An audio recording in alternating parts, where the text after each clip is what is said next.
할렐루야. 하나님께 영광 올려드립니다. 옆 사람과 인사합시다. 좁은 길로 가세요.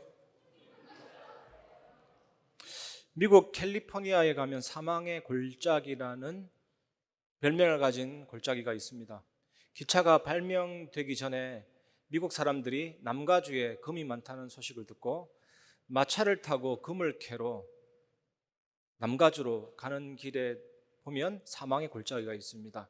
그 골짜기에 들어서면 공중에 파란 호수가 보인답니다. 파란 호수. 너무나도 목이 말라서 그 호수만 쳐다보고 갔는데 나중에 가니까 호수는 사라지고 사막 한가운데 딱 멈추게 되어 있습니다. 그러면 거기서 한없이 기근 속에 굶어서 목이 말라 죽거든요. 그 현상을 보고 신기루라고 합니다. 없는데 헛것이 보이는 겁니다. 잘못된 길로 들어선 거죠. 오늘 예수님이 우리에게 넓은 길과 좁은 길을 말씀하십니다. 우리가 어디로 가야 되는지 방향을 잡을 수 있도록 말씀을 주십니다. 은혜 받으시기를 주의 이름으로 축원합니다. 첫 번째, 좁은 문, 좁은 길로 가시기 바랍니다. 갈수록 운전하는 일이 복잡해집니다. 속도를 제한하는 표시며 과속 신호 단속이며 어느 길을 가든지 경고판은 계속 생기기 때문입니다. 마태복음 5장에서 7장은 예수님이 산에서 설교하셨다고 해서 산상수훈이라고 합니다. 예수님이 위대한 산상수훈을 경고판을 내거시면서 마무리하거든요. 우리가 그 경고판을 보면서 인생길을 걸어가야 됩니다. 사실 오늘 설교와 다음 주 설교가 무거운 내용이거든요. 그래도 그 속에 중요한 교훈이 있으니까 잘 언약 잡으시고 승리하시기 바랍니다. 이 본문에는 고속도로 표지판처럼 고속도로 표지판이 빨리빨리 지나가잖아요. 차 속도가 있기 때문에 빠르게 이어지는 세 개의 경고문이 오늘 이 본문에 나와 있습니다. 첫째는 문을 제대로 지나가라. 근데 그 문은 넓지 않다 이거고, 둘째는 너를 길에서 벗어나게 하는 사람들 주의하라. 셋째는 좁은 길로 가라입니다. 우리는 진지하게 그 경고들을 받아들여야 됩니다. 오늘 말씀을 통해서 이 부분을 확인하시기 바랍니다. 마태복음 7장 13절, 좁은 문으로 들어가라. 멸망으로 인도하는 문은 크고 그 길이 넓어 그리로 들어가는 자가 많고. 저는 주일날 아침에 일찍 출발해서 거의 7시 30분에 여기 도착하거든요. 근데 그 아침 시간인데도 인천 대공원 앞에는요, 차량들이 일렬로 주차 쫙 되어져 있죠. 저는 올 때마다 늘 느끼는 게 참 넓고 편한 길에 서 있구나, 저분들. 우리는 주님의 날이지만 저 사람들은 휴일이잖아요. 일주일에 하나밖에 없는 휴일인데 얼마나 저렇게 놀고 싶겠고 산책하고 싶겠고. 저 사람들을 억지로 교회 오게 하기는 힘듭니다. 주일날 일찍 일어나서 준비해야 되죠. 나와야 되죠. 어떤 불가능하죠. 정말로 좋아 보이고 행복해 보이고 여유롭게 보이고 건강을 챙기는 듯하게 보이지만 저게 진짜 행복이겠습니까? 인간은 예배가 있어야 되고 하나님이 있어야 되거든요. 예배가 없고 하나님 없는 인생은 진짜 참 인간이기를 포기한 인생이죠.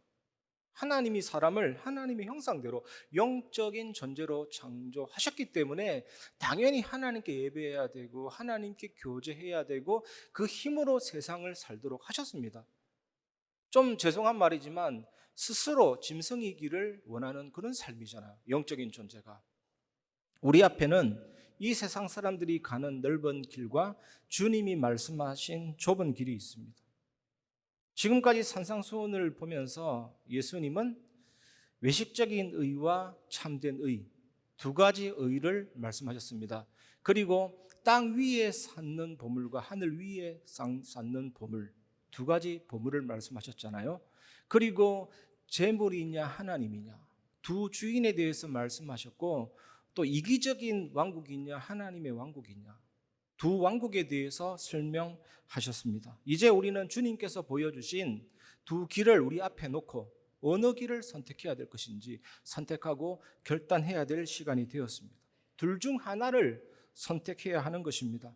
우리는 세상 사람들처럼 편하게 살아가는 사탄의 왕국을 선택할 것이냐, 하나님 말씀대로 살아가는 하나님의 왕국을 선택할 것이냐, 세상에 유행하는 문화를 따라가는 세상 문화를 선택할 것이냐, 기독교적인 역문화를 선택할 것이냐? 주님은 우리에게 선택하라고 오늘 여러분의 마음을 두드리고 있습니다. 사실 우리가 가진 것, 우리가 소유하고 있는 것, 누리는 것, 우리가 사실 하나도 받을 자격이 없는데 은혜로 다 주신 것이거든요. 열심히 운동하고 좋은 음식 먹고 맑은 공기 마시면 건강을 유지할 수 있습니다. 과학적입니다. 하지만 오래 사는 것은 오래 살 이유가 있는 사람이 오래 삽니다. 저는 헬스하는 사람들, 건강한 사람들 빨리 죽는 거 많이 봤거든요. 오래 살 이유가 있는 사람이 오래 삽니다. 건강과 우리의 인생은 하나님의 은혜 아니면 안 됩니다. 그래서 하나님의 자녀는 공기를 마실 때나 물을 마실 때나 식사할 때나 간절하게 기도하는 마음으로 해야 되는 것입니다. 그리고 우리가 아무리 열심히 일을 하고 경제와 부를 추구해도 하나님이 복 주시지 않으면 참된 경제 오지 않습니다. 그래서 우리는 헌금 드릴 때 작은 돈이라도 진짜 마음 담고 하나님 앞에 기도하는 것입니다. 우리가 자녀 교육도 부부간의 관계도 하나님의 은혜 아니면 유지가 안 됩니다. 서로가 서로에 대해서 많은 기대를 가지고 있는데 그걸 채울 수가 없습니다.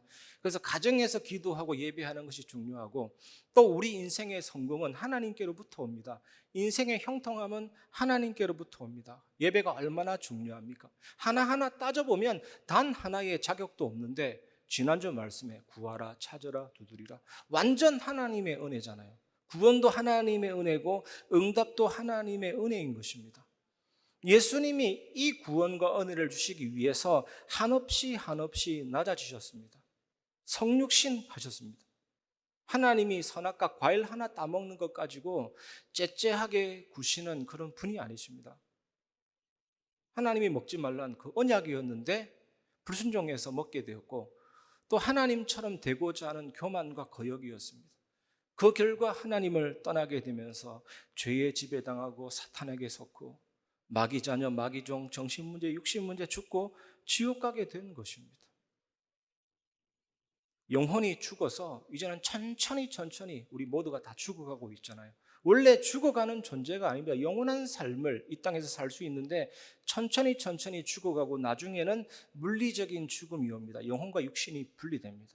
그리고 하나님 믿지 않는 사람은 영원한 사망에 가고 예수 믿는 사람은 영원한 생명에 가고, 이 구원을 위해서 예수님이 마구간에서 베들레헴에서 태어나셨습니다.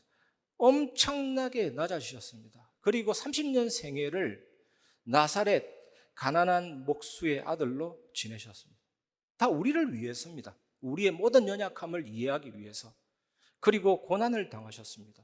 가시관을 쓰셨습니다. 머리에서부터 피가 쏟아지셨습니다. 채찍 맞으셔서 살갗이 벗겨지고 근육이 파괴되고 파괴된 근육 조직이 벌어지고 끔찍한 고통이죠. 십자가를 지고 가다가 쓰러지시면서 두개골과 갈비뼈가 골절되고 폐와 심장 사이에 혈액이 고이고 신체 모든 기능이 붕괴되고 소변 기능도 정지되고 어질어질한 상태가 된 거죠. 그러면서 얼마나 낮아지셨습니까? 십자가에 매달리셨습니다. 팔 길이가 15cm 늘어났잖아요. 어깨가 탈골됐잖아요. 매달려가지고 6시간 동안 달리시면서 하신 일이 다 이루었다. 무엇을 다 이루었습니까? 하나님의 말씀을 다 이루었고, 율법의 요구대로 저주받아야 되는데 그 율법의 요구를 다 이루었고, 우리의 죄를 다 사하셨고, 십자가에서 즐거운 교환을 완전히 이루는 은혜를 주셨잖아요. 우리의 죄를 가져가시고 하나님의 의를 주시고 우리의 불의함을 가져가시고 하나님의 구원을 우리에게 부어주셨습니다. 또 얼마나 낮아지셨습니까? 무덤에 묻히셨잖아요. 그러셨다가 예수님은 이제 높아지셨습니다. 만왕의 왕이신 예수님은 부활하셨습니다. 사망과 사탄의 권세를 정복하시고 그 안에 포함되어 있는 우리 인생의 모든 문제를 해결하셨습니다. 사망 안에 쏘는 것이 어디에 있느냐? 죽음 안에 이기는 것이 어디에 있느냐? 또 예수님은 얼마나 높아지셨냐? 승천하셨습니다. 만왕의 왕 만주에 줄어서 왕의 취임식을 행하셨습니다. 그리고 하나님 오른편에 앉으셨습니다. 위치적인 뜻이기도 하겠지만 통치와 다스림, 지금도 왕으로 제사장으로 선지자로 성령과 말씀으로 우리를 통치하시고 다스리십니다. 또 얼마나 높아지실 것이냐? 이제는 모든 사람이 보게 됩니다. 재림주로 이 땅에 오십니다. 심판자로 통치자로 왕으로 오십니다. 이때 모든 믿는 사람들의 몸이 부활됩니다. 그런데 우리가 여기에서 정말로 잊지 말아야 될 것은 복음은 역설입니다. 죽어야 사는 것이 복음이고 약할 때 강함되는 것이 복음입니다. 예수님이 그렇게 가르치셨습니다. 지금 예수님은 높아지고 한없이 강해지려는 세상의 길을 선택할 것이냐, 복음의 길, 좁은 길을 선택할 것이냐 질문하고 있습니다. 여러분, 넓은 길로 들어가는 넓은 문은요, 어떤 짐이라도 가져가도 될 만큼 넓습니다. 우리의 죄와 우리의 의와 우리의 교만과 우리의 야망을 가지고 들어가도 하나도 문제가 되지 않습니다. 넓기 때문에. 그리고 넓은 길은 들어가기 쉬운 길이고 걸어가기 쉬운 길입니다. 그 길에 들어선 사람들은 자기가 하고 싶은 대로 마음대로 할 수 있는 것입니다. 타락된 인간의 마음이 이끄는 대로 살아갈 수가 있습니다. 그렇게 넓어요. 우리 고등학교 3학년이 대학교 들어가면 이제 넓은 길이 오죠. 많이 넘어지기도 합니다. 신앙생활을 제대로 한 친구들은 당장 갈등이 오는 게 창조론 대신 진화론이잖아요. 그리고 성경이 아니라 세상의 넓은 쾌락에 노출이 되면서 술 자체가 나쁜 거 아닌데 대학 들어가면 오리엔테이션부터 술이고 계속 술입니다. 계속 술. 타락이 밀려가 오는 것입니다. 그리고 군에 입대하면 또 어떻습니까? 직장 생활하면 어떻습니까? 마찬가지입니다. 예수 믿는 사람한테 네가 그렇게 해서 어떻게 세상에 살겠느냐 유혹이 들어오죠. 은근히 협박을 하는 겁니다. 분위기로. 이것이 넓은 길의 유혹입니다. 마태복음 7장 14절 생명으로 인도하는 문은 좁고 길이 협착하여 찾는 자가 적음이라. 주님은 그리스도인의 삶이 처음부터 좁은 문이다. 처음부터 좁은 길이다 라고 말씀하고 계십니다. 고대 수도사들은요, 세상 사람들과 물리적으로 결별하면 세상과 결별했다 이런 생각을 가지고 있었습니다. 그래서 자꾸 떠나서 뭘 하려고 했는데, 그러나 인간의 본성 자체는 중립적이지 않습니다. 계속 정욕적으로 기울어지게 되어 있습니다. 아니, 물리적으로 결별한다고 세상의 정신과 결별되지 않습니다. 끊임없이 우리 육신은 끌리게 되어 있거든요. 넓은 길은 본능적이고 편하고 인기가 있는 길입니다. 그런데 좁은 길은 본능적인 길이 아닙니다. 하나님의 말씀을 따라가는 인기가 없는 길입니다. 우리는 어떤 길을 선택해야 되겠습니까? 당연히 여러분 입술에서 나오는 말이 좁은 길입니다라고 대답하시기를 바랍니다. 좁은 문으로 들어가려면 인기와 쾌락과 정욕과 야망을 밖에 내버리고 들어가야 되는데, 아니 그거 가지고는 들어갈 수가 없어요. 좁은 문이기 때문에, 아주 좁기 때문에. 뉴에이지 사상이라는 어마어마한 배경 안에는요, 다 가지고 들어가도 돼요. 다 포용한다니까요. 그런데 십자가의 길은 좁은 길입니다. 그거 가지고 못 들어가요. 근데 어떻게 이런 것들을 버릴 수가 있습니까? 이 질문은 어떻게 하면 자기를 부인하고 자기 십자가를 지고 들어갈 수가 있겠냐, 이런 고민이죠. 어떻게 하면 옛사람을 버리고 새사람을 입을 수 있겠는가와 똑같은 질문입니다. 방법은 산상수 내내 하나님이 우리에게 주신 말씀입니다. 예수 그리스도의 죽으심과 부활에 연합되는 것이 방법입니다. 그 죽음이 나의 죽음이 되고 그 부활이 나의 부활이 되면 됩니다. 그렇게 여길지어다 바울은 우리에게 권고하고 있습니다. 로마서 6장 5절 만일 우리가 그의 죽으심과 같은 모양으로 연합한 자가 되었으면 또한 그의 부활과 같은 모양으로 연합한 자도 되리라. 여러분 세례를 거의 다 받으셨을 것입니다. 우리 교회 하반기에도 유아 세례부터 해서 세례식을 진행하는데 세례라는 단어가 밥티조, 밥이 튄다는 말이 아니라 밥티조, 이게 뭐냐, 침몰되다, 익사하다, 배가 가라앉다, 죽다, 죽음을 의미하는 것입니다. 우리가 물을 끼얹을 때 나는 죽었습니다. 나의 옛사람은 죽었습니다. 이제는 다시 살아났습니다. 새로운 생명입니다. 이게 세례거든요. 우리가 예수 믿는다라는 것은 세례입니다. 예수 믿는다라는 것은 예수 그리스도의 죽음과 부활에 연합되었다는 뜻이에요. 여러분 그 상태라니까요. 그래서 예수님께서 하신 모든 것이 법적으로 내게 적용되었기 때문에, 예수님이 죽음에서 부활하셨기 때문에 우리도 죄에서 자유를 얻은 것입니다. 죽음과 사탄을 정복하고 조롱할 수 있게 된 것입니다. 우리가 정말로 예수 그리스도를 믿으면 삶이 변하기 때문에 더 이상 죄 가운데 살지 않고 세상과 사탄에게 종로로 타지 않고 정복하고 이기면서 그 가운데 빠져 있는 불신 세상을 살리는 것입니다. 그리스도와의 연합으로 맺어지는 한 가지 열매는요, 확신입니다. 그리스도께 해당되는 모든 것은 전부 다 나에게 해당되는 것입니다. 예수님의 죽음은 누구의 죽음입니까? 예수님의 부활은 누구의 부활입니까? 예수님의 하늘에 오르심은 누구의 하늘에 오르심입니까? 예수님의 무덤에 누우심은 누구의 누우심입니까? 전부 다 여러분에게 해당돼요. 여러분이 경험한 체험이 되도록 했다니까. 사실 문제 해결 그런 차원이 아닙니다. 십자가 깨달으면 그 자체가 속은 겁니다. 우리에게 문제 저주 어떻게 됐습니까? 정말 그 십자가를 생각하면 나의 마음의 모든 큰 고통이 사라지고 짐이 다 떨어져 나갑니다. 제발 여러분 십자가 그리스도 누리시기를 바랍니다. 예수님은 새로운 생명으로 부활했기 때문에 우리에게는 뭐가 왔죠? 새로운 삶이 왔습니다. 그 새로운 삶은 장차 예수 그리스도와 함께 들어가게 될 완전한 영광의 상태를 지향합니다. 여러분, 우리가 구원받았다 할 때 하나님이 얼마나 놀라운 작업을 펼치신지 아십니까? 제가 여러분에게 말씀을 전하듯이 여러분들은 누군가를 통해 말씀을 듣기도 했을 것입니다. 그 외적인 부르심이 있고, 사실은 외적인 부르심보다 더 중요한 효력 있는 부르심은 성령께서 여러분의 내적으로 부르신 겁니다. 그 끌림이, 그 당김이 없으면 그 누구도 구원받지 못합니다. 그 외적과 내적인 부르심에 의해서 우리가 무엇을 깨닫게 됩니까? 내가 예수님 떠나서 완전 죄인이고 사단한테 잡혀 있었구나.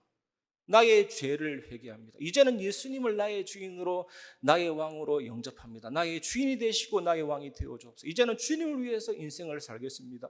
영접 기도도 가능하고 거듭난 중생도 가능하고, 그때 무엇이 주어집니까? 너는 의롭다, 칭의가 옵니다. 그리고 또 한 가지, 너는 나의 자녀다, 양자됨이 옵니다. 그리고 또 한 가지, 성령께서, 하나님이 성령과 말씀으로 나를 바꾸어 나가십니다. 그 은혜를 가지고 우리는 죄와 세상과 사탄과 싸우면서 그리스도 누리면서 세상 살리는 성화가 됩니다. 나중에는 그리스도와 똑같이 바뀝니다. 영화롭게 됩니다. 죄를 지을 수도 없고 천국 자체가 세상과 재앙과 사탄이 없는 곳이기 때문에 완전히 영화롭게 됩니다. 영화롭게. 이 축복 여러분이 누림으로 좁은 길로 가는 정인 되시기를 주의 이름으로 축원합니다. 그러기 위해서 우리가 두 번째로 붙잡아야 될 메시지가 있습니다. 속지 마시기 바랍니다. 마태복음 7장 15절, 거짓 선지자들을 삼가라. 양의 옷을 입고 너희에게 나아오나 속에는 누락질하는 일이라. 예수님이 거짓 선지자들을 조심하라고 하신 것은 뭡니까, 여러분? 예수님 당시에도 거짓 선지자들이 활동을 했다라는 거예요. 그걸 조심하라. 아니, 개도 없는데 개조심, 그거는 정신 나간 사람이죠. 막 물어뜯는 개가 있기 때문에 개조심, 거짓 선지자가 있기 때문에 거짓 선지자 조심. 예수님 당시에 대체적으로 소경이 소경을 인도하는 사람이 있었습니다. 아니, 자기가 소경이고 앞도 안 보이는데 다른 사람을 이끌고 다니니까 얼마나 큰 위험입니까? 그 사람들이 누굽니까? 계속 등장하잖아요. 산상수훈에 서기관과 바리새인. 이거 자기가 잘난 줄 알아요. 연극을 하면서 연극 아닌 척해요. 그리고 하나님 말씀 전하면서 전부 다 자기 명예와 인기를 위해서 삐뚤어지게 말씀을 전해요. 얼마나 거짓 선지자입니까? 그리고 시대마다 거짓 선지자들이 있었습니다.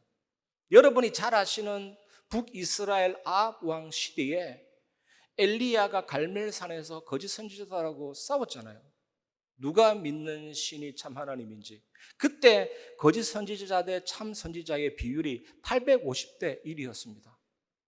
그리고 여호사밧 임금이 아합 왕과 동맹해서 길르앗 라못을 치러 갈 때 그때 거짓 선지자와 참 선지자의 비율이 400대 1이었습니다. 사도 시대에도 거짓 선지자들이 있었습니다. 마태복음 24장 11절, 거짓 선지자가 많이 일어나 많은 사람을 미혹하겠으며. 거짓 선지자들은 사도 시대에만 있었던 것이 아니고 교회 역사상 계속해서 존재해 왔습니다. 이제 우리는 말세 시대를 살아가는데 예수님이 재림이 가까이 올수록 거짓 선지자들이 우후죽순처럼 계속 늘어나요. 요즘 우리 시대는 말할 것도 없습니다. 넘쳐납니다. 근데 예수님이 거짓 선지자들에 대해서 무관심하거나 방관하지 않으셨습니다. 양의 옷을 입고 너희에게 나오나 이렇게 경고하셨습니다. 거짓 스승들, 거짓 선지자들은 가장 순진하게 보이는 양의 탈을 입고 나오기 때문에 분간하기가 너무 어렵습니다. 아니, 양처럼 보이고 양의 소리를 내니까요. 우리 주변에 그런 사람 많습니다. 지금 한국과 전 세계를 보면 너무나도 많이 일어나고 있습니다. 자비로운 것 같고 진짜인 것 같고 진짜 아름다워 보이는 것 같고, 그런데 껍데기는 가짜일 뿐이죠. 그 속은 노략질하는 일로서 대단히 위험합니다. 왜냐, 거짓 선지자들이 활동하면 지옥 가거든요. 잘못 걸려가다가는. 소경인데 소경이 인도하니까 절벽에 떨어지거든요. 진짜 대단히 위험하죠. 이 거짓 선지자들은 끝없는 욕심을 가지고 양들을 잡아먹는 무서운 존재입니다. 자기의 유익을 위해서 양들을 이용하고 희생시킵니다. 지난 주간에 제가 메시지 준비하면서 참 무거운 내용이잖아요. 이거 어떻게 전달할까 싶어서 혹시 해외에 사례가 없냐 살펴보는데 인터넷 신문에 이런 기사가 있더라고요. 제가 편파적으로 해서 명예훼손 당하는 내용은 아닙니다. 그대로 요약해보면 미국의 만 몇천석 교회 4만 성도인데 이 목사님이 불신자들을 상대한다고 지옥을 뺐어요. 사단을 뺐어요. 영적인 사실 이야기 뺐어요. 그리스도 뺐어요. 오직 복, 오직 긍정. 예수 믿는 내가 저 사람에게 축복이 돼야 된다. 줄구장창 그 얘기만 한 거예요. 그러니까 결국에는 교회의 그 분위기가 토양이 어떻게 됩니까? 육신적인 얘기만 놔두는 거죠. 말이 교회지 육신적인 얘기만 놔두는 거죠. 얼마 전에 미국에 허리케인 하비가 스쳐 지나갔잖아요. 엄청난 물폭탄이 떨어졌는데 많은 이재민들이 발생했습니다. 이 이재민이 교회가 크니까 개방 좀 시켜주세요. 피난처로 삼게. 이 교회가 문을 닫아버렸어요. 그러니까 CNN 농객 중에 하나인 데니 레넌이라는 이 사람이 불러가지고 그 교회 목사님을 향해서 뭐라고 했냐, 당신은 왕처럼 군림하면서 돈을 많이 쓸어 담았다. 전도 되겠습니까? 그렇게 되면요. 참 우리 교회를 되돌아보게 되는 거죠. 우리 교회는 앞으로 어떻게 나가야 되냐, 지역 사회와 정말로 섬기면서 나가야 되지 않겠냐, 전도를 위해서. 얼마 전에 또 어떤 배관공이 그 교회 벽을 수리하다가 벽을 뜯었는데 엄청난 달러와 수표, 현금이 쏟아졌어요. 이 교회가 해명하기를 옛날에 도난 사건이 있었는데 그렇게 해명한 거 있죠. 그 진짜인지 아닌지는 모르겠지만 왜 교회가 돈을 쌓아둘 이유가 있는 것인지, 현금으로. 이 교회 경제는 정말로 현장으로 모든 후대로 사역으로 뻗어나가야 되지 않겠습니까? 한국에 복음주의 4인방이라는 분이 계십니다. 두 분은 소천하셨고 두 분이 남아있는데 그 중에 한 명이거든요.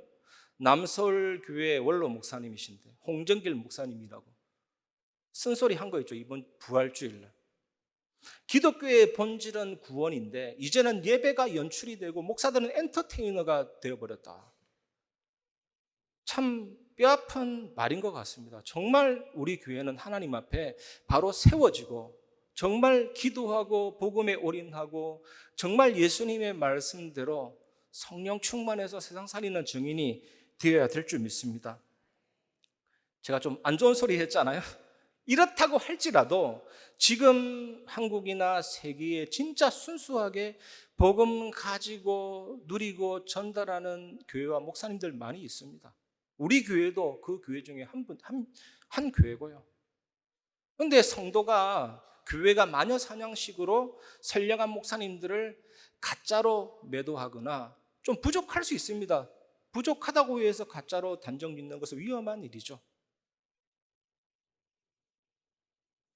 그러나 여러분, 진짜와 가짜를 구분하는 팁을, 초간단 팁을 한 가지 드리면, 저 사람이 정말 교회를 이용하냐, 또 저 사람이 교회를 위해서 희생하냐, 그것 가지고 알 수가 있습니다. 여러분이 저를 볼 때 그렇게 봐주시기를 주의 이름으로 축원합니다. 그래야 교회가 살죠. 내가 만약에 엉뚱한 짓 해보면 다 죽습니다. 저는 항상 기도합니다. 하나님이 원하시는 교회가 될 수 있도록. 우리가 진짜와 가짜, 참과 거짓을 구별하려면 어떻게 하면 되겠습니까? 진짜로 이제 본론으로 정말 들어가 보면 간단합니다. 예수님이 죽으셨다가 3일 만에 부활하셨잖아요. 그런데 우리는 예수님 믿는 즉시 그 죽음과 부활을 체험할 수가 있습니다. 그 죽음은 어떤 죽음이며 그 부활은 어떤 부활입니까? 그 예수의 생명 능력, 그 예수님이 내 안에 임하시면 이제는 나의 본성이 죽고 이제는 성령 충만하고 성령의 열매 맺고 그것이 참된 눈입니다. 영안이 열립니다. 예수님이 누구시며 예수님이 어떤 일을 하셨는지 그것이 우리의 심령에 불을 지르고 우리의 마음을 지배합니다. 그 예수 복음이 충만한데 눈이 안 열리면 복음이 가짜이거나 우리가 가짜인데 복음이 가짜일 리가 없습니다. 오직 성령과 진리의 말씀으로 온전히 분별할 수가 있습니다. 우리 교회는 모든 성도 한 명 한 명이 영안이 완전히 열리는 교회가 될 줄 믿습니다. 그 축복 누리시기를 주의 이름으로 축원합니다. 그리고 우리가 마지막으로 붙잡아야 될 언약은 세 번째 분별하라입니다. 마태복음 7장 16절 20절 그들의 열매로 그들을 알지니 가시나무에서 포도를 또는 엉겅퀴에서 무화과를 따겠느냐 이와 같이 좋은 나무마다 아름다운 열매를 맺고 못된 나무가 나쁜 열매를 맺나니 좋은 나무가 나쁜 열매를 맺을 수 없고 못된 나무가 아름다운 열매를 맺을 수 없느니라. 아름다운 열매를 맺지 아니하는 나무마다 찍혀 불에 던져지느니라. 이러므로 그들의 열매로 그들을 알리라. 왜 많은 사람들이 이단에 빠집니까? 저는 부산에 있을 때 부산대 법대생을 한 명 만난 적이 있습니다. 부산대 법대면 공부 잘하는 친구거든요. 근데 안상홍 정인에 빠져가지고 대화를 하면 할수록 이해가 안 돼. 왜 그게 빠졌는지. 왜 그런지 아십니까? 순진한 양의 모습으로 오기 때문에 듣다 보면 자기도 모르게 빠지게 되는 것입니다. 구약 성경에서 참 선지자와 거짓 선지자를 구분하는 방법이 뭔지 아십니까? 기다려보라. 그게 뭡니까? 기다려보라. 저 선지자가 한 말이 성취되는지 성취 안 되는지를 보면서 진짜인지 가짜인지 구분된다 이런 뜻인데, 근데 오늘 본문에서 예수님이 좀 더 노골적으로 빠른 탐지 방법을 제시하고 있습니다.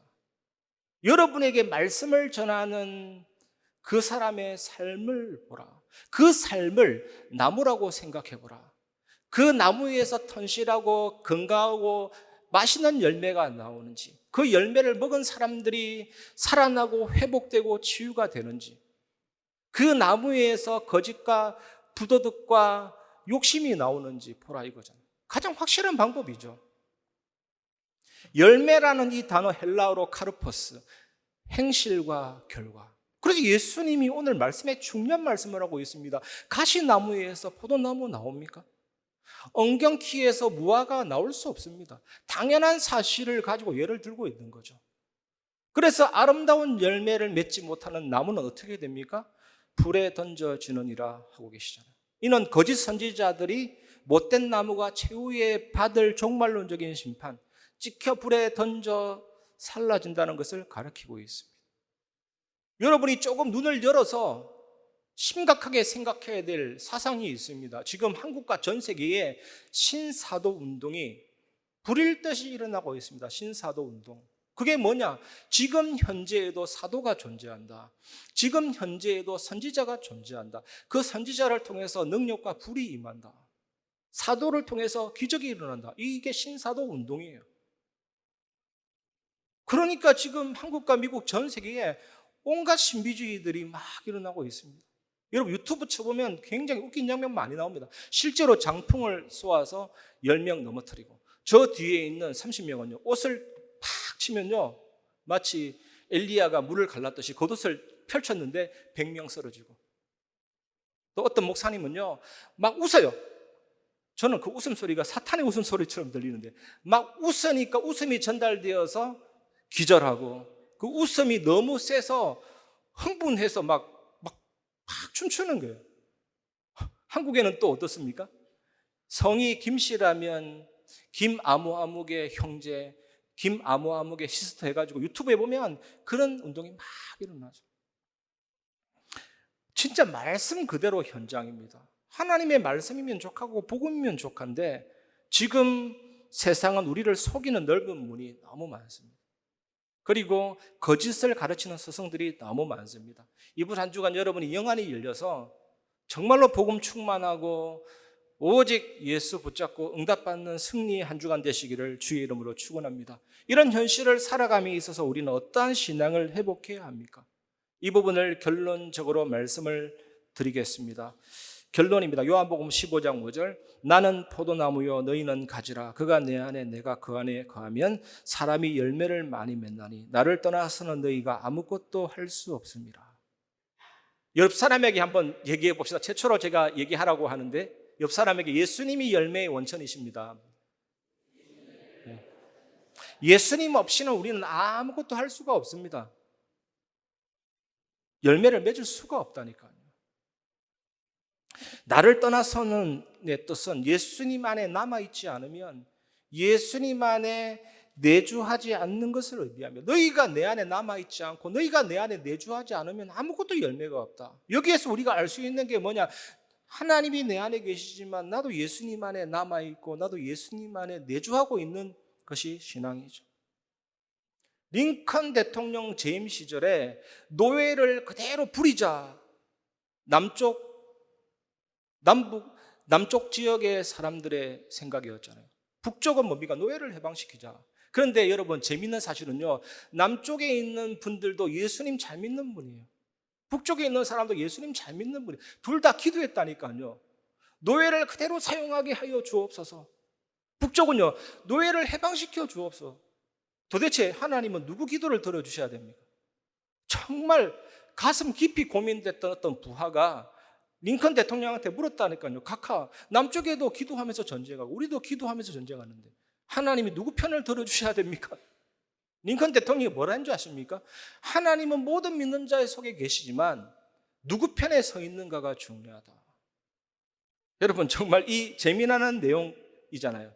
그럼 정말 이번 한 주간 주님이 내 안에 내가 주님 안에 꼭 누리시기를 주의 이름으로 축원합니다. 성삼위 하나님은 완전하십니다. 완전하게 말씀을 성취하시고 완전하게 구원을 이루시고 성령 하나님께서는 완전하게 힘을 우리에게 주십니다. 우리가 구만리 장천 우주에서 도달되는 보좌가 아니라 즉시 믿는 자 속의 보좌로 임해 계시고 시간과 공간을 창조하신 분이시기 때문에 내가 온전한 믿음으로 기도 속에서 시간과 공간을 초월하는 하나님의 능력을 체험할 수가 있고 세계 살리는 빛의 역사를 체험할 수가 있습니다. 그리고 하나님이 내 안에 계시기 때문에 이 엄청난 감사와 감격이 생명력으로 하나님이 내 안에 심어놓은 형상과 영혼과 삶을 확 살리죠. 이 풍성함이 있기 때문에 목회자와 중직자와 후대들을 살리게 됩니다. 여러분 다니엘 세 친구 무엇이 느껴지십니까? 그 흑암의 현장 가운데 하나님 내 안에 계심을 믿고 전에 행하던 대로 예루살렘을 향한 창을 열고 그의 하나님께 감사하더라. 다니엘 세 친구는 죽으면 죽으리라. 그게 뭡니까? 그 믿음이 충만하고 그 기도가 충만하면 끝입니다. 태양 자체의 힘이 있듯이 내가 하나님으로 충만하면 어떻게 됩니까? 당연히 흑암이 무너지고 빛의 역사가 나타나고 기도로 현장 살리는 든든한 망대의 축복 누릴 수가 있거든요. 이 사실 누리시기를 주의 이름으로 축원합니다. 여러분이 교회요, 여러분이 성전이요, 여러분이 뜰이죠. 근데 여기에서만 멈추면 안 됩니다. 다 내 안에 있다는 것인데 이번 한 주간 예수님의 죽음이 내 안에 들어와서 육체의 정욕과 인간의 본성을 죽여서 성령의 열매를 맺고 그리스도의 성품이 맺어지도록 통치하시고 다스리시고 부활로 사탄을 깨뜨리신 왕이시잖아요. 보좌에 앉으신 주님이 지금도 왕으로 통치하고 다스리고 계십니다. 십자가에서 나의 모든 죄를 사하신 주님이 보좌에 앉으셔서 성령과 말씀으로 나에게 지금도 참된 자유와 참된 예배의 축복을 주고 계십니다. 하나님 만나게 하신 그분이 지금도 보좌에 앉으셔서 성령과 말씀으로 하나님 만나고 누리게 하시고 영원한 생명의 말씀을 깨닫게 하시는 선지자나죠. 이 복음의 본질을 온전히 누리시기를 바랍니다. 이 축복 누림이 좁은 길이요 참된 분별력을 가지는 길이죠. 그러면 우리 교회의 주제 말씀처럼 예배가 회복이 됩니다. 히브리서 11장 6절 반드시 그가 계신 곳과 요한복음 4장 24절 하나님은 영이시니 이런 참된 예배와 참된 전도가 회복되게 됩니다. 여러분, 교인이 뭡니까? 지난주에 말씀드린 것처럼 교인은 세상 사람들과 다를 바 없습니다. 그냥 교회만 왔다 갔다 하는 사람을 교인이라고 합니다. 그런데 그리스도인은 다릅니다. 그리스도인은 헬라어로 크리스티아누스, 작은 예수. 안디옥 교회 성도들이 그리스도인, 크리스티아누스, 작은 예수로 불렀기 때문에 전 세계를 살리게 되었잖아요. 저는 진심으로 원합니다. 우리 교회 모든 성도님들이 교인이 아니라 그리스도인이 되시기 바랍니다. 작은 예수가 되시기를 바랍니다. 현장에서 작은 예수가 되시기를 바랍니다. 전도되고 문제가 아니잖아요. 내가 현장에서 작은 예수가 되고 그리스도인이 되면 끝나는 겁니다. 어디 사나 그리스도인. 이런 우리들에게 하나님이 다민족을 살리고 후대를 살리고 병든 자 살리는 구원받은 자들의 모임이요 현장 살리는 병원으로 하나님이 세워주시고 세계 현장 살리는 정인된 교회로 회복시켜 줄 줄 믿습니다. 이번 한 주간 이 은혜 받으시고 축복 누리는 좁은 길로 가시기를 주의 이름으로 축원합니다. 이 시간 나의 가는 길 찬양 부르시고 말씀을 마무리하겠습니다.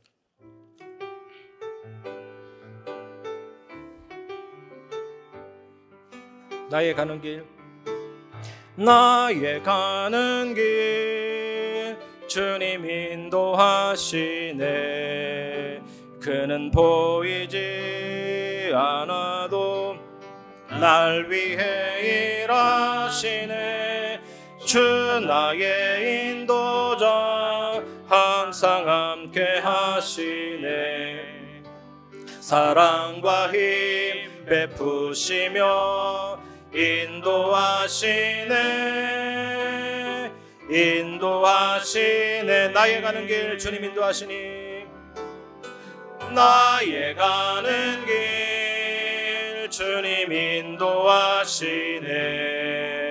그는 보이지 않아도 날 위해 일하시네. 주 나의 인도자 항상 함께 하시네. 사랑과 힘 베푸시며 인도하시네. 인도하시네. 광야의 길을 만드시고 날 인도해. 사막의 강 만드신 것 보라. 하늘과 땅 변해도 주의 말씀 영원히 내 삶 속에 새 일을 행하리. 나의 가는 길, 나의 가는 길 주님 인도하시네. 그는 보이지 않아 날 위해 일하시네. 날 위해 일하시네. 주 나의 인도자 항상 함께 하시네. 사랑과 힘 베푸시며 인도하시네.